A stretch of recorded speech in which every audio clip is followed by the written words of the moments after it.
My basic biology teacher, when I was 16, said, there are these cells that have been alive since 1951, and the woman they came from died, and she was black. Like, that was all he said. And I went, what? What are these cells, and who was she, and did she have kids, and what did they think? And those moments, that's what writing is all about. Training yourself to recognize those big moments when they happen. There's the sort of what moments, and to just follow them wherever they're going to take you. The greatest responses that I get to the book usually starts with, I hate science, or I almost didn't read it because it was about cells and it sort of freaked me out, but then I couldn't stop. And a lot of what brings them through the story is the characters.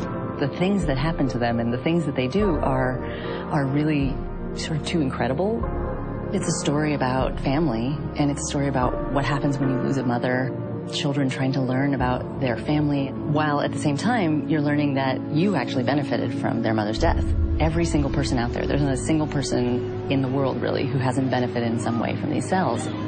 I've had kids come up to me saying, my mom had cancer when I was growing up, and she's alive because she took this drug that they used HeLa cells to develop. So I feel like all of these things that the family went through when Henrietta died, I didn't go through because Henrietta's cells helped save my mother.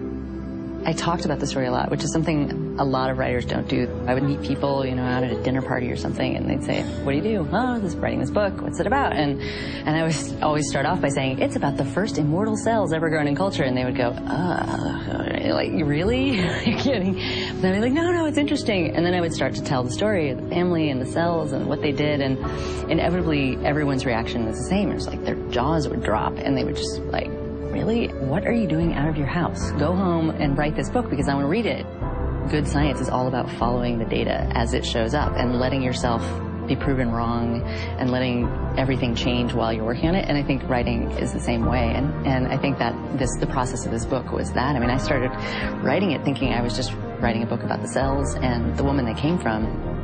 What you imagine the unknown is going to be is never what it actually is.